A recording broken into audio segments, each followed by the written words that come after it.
أعوذ بالله من الشيطان الرجيم. I seek refuge in Allah from Satan, the outcast. Bismillahir Rahmanir Rahim. In the name of Allah, the most gracious, the most merciful. Allahu nuru as-samawati wal-ard. مثل نوره كمشكاة فيها مصباح المصباح في زجاجة الزجاجة كأنها كوكب دري يوقد من شجرة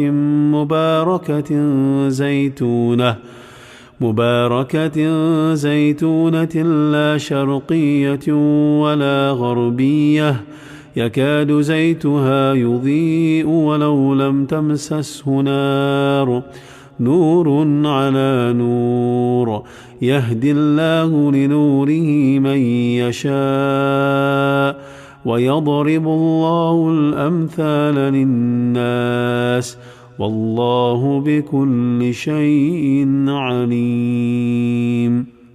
Allah subhanahu wa ta'ala is the light of the heavens and the earth.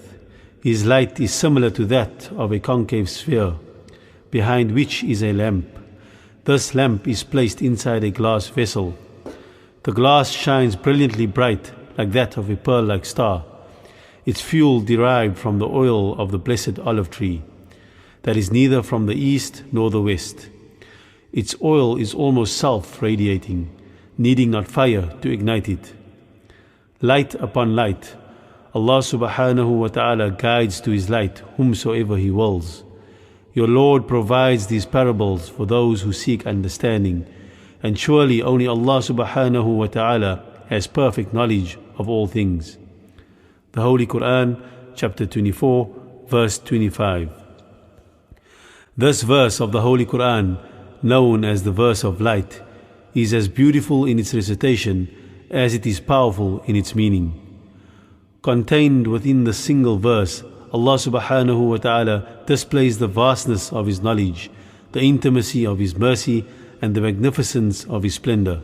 Allah subhanahu wa ta'ala revealed this verse as a means to instruct man on concepts steeped in the metaphysical, the unseen and the abstract, concepts difficult for man to completely conceptualize.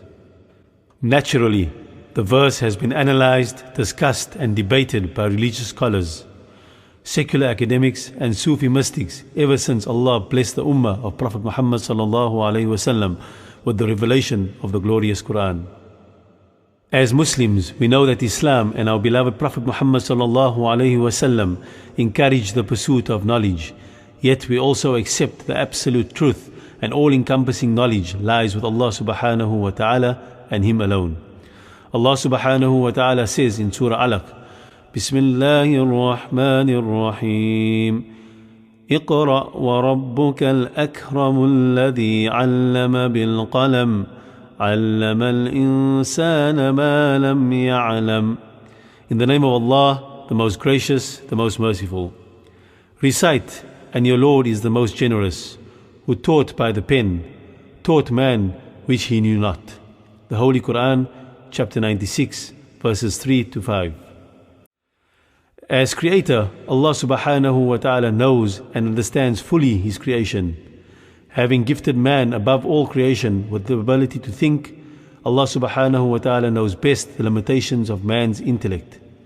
Unlike Allah subhanahu wa ta'ala, human intelligence is finite and can never entirely understand the mysteries of the universe, nor can we completely perceive the majesty of His arsh. Thus, in the verse of light, Allah subhanahu wa ta'ala employs both simile and metaphor to make easier our understanding of that which our eyes cannot see and our minds cannot fully comprehend. The Holy Quran is the single best medium in which man is able to perceive of the divine. Revealed by the Almighty Himself, the Quran is in essence both a guide towards salvation and a gift of love. The verse begins with a supreme declaration, Allah is the light of the heavens and the earth. Though seemingly straightforward, this verse is a test in itself. Those unable or unwilling to accept this truth will never see the deeper meaning nor derive benefit from the remaining text. To even begin to share in Allah subhanahu wa ta'ala's divine light Muslims must, without pause, wholly ascribe to the notion that there is no power, no light, no being equal to that of Allah subhanahu wa ta'ala. To Him belongs everything, He knows everything, and everything submits to His will. This is pure monotheism, unbridled and unquestioned, a beautiful liberation unique to Islam. Next, Allah subhanahu wa ta'ala speaks of His light as similar to a concave sphere. The physical properties of a concave sphere is the ability to project and refract light, literally and virtually, magnified and diminished. This perfectly explains the light which emanates from Allah, a heavenly light with properties which would seem incongruent, yet when understood form an immaculate paradox. Allah chooses whom He is able to abide in His light, making His light both literal and magnified. To those He has denied the privilege, it is unlikely to appear diminished and virtual. Allah subhanahu wa ta'ala further explains His light by likening His nur to an object relatable to man, the lamp. The lamp which for centuries has led man out of the darkness and towards the light. The lamp, simple yet powerful, symbolic as a vessel of illumination, enlightenment, comfort and renewal. One may ask, why has Allah chosen the lamp and not a source more dazzling such as the sun, star or moon? While accepting that only Allah knows His divine reason, we can possibly infer the following. Allah has no need for the superlative.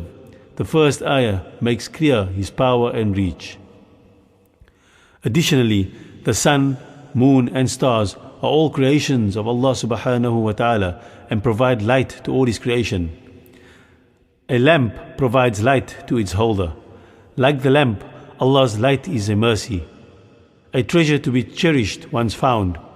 The Quran makes clear that guidance comes from Allah alone. This is an essential point to understand within the verse of light, and is oft repeated. Furthermore, Allah subhanahu wa ta'ala's light has origins emanating from the heavens, its power unlike any on earth. Allah subhanahu wa ta'ala now reveals that His light is enclosed within a vessel.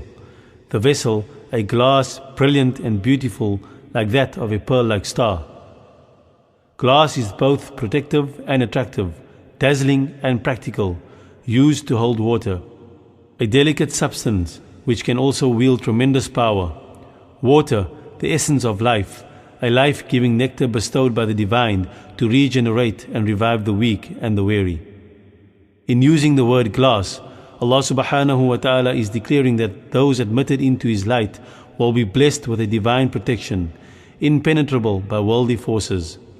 Those who are wounded can find peace in the knowledge that their Lord will never forsake them. Unlike humanity, which can be fickle, Allah subhanahu wa ta'ala will always remain close and never break His oath to protect those who turn towards His light.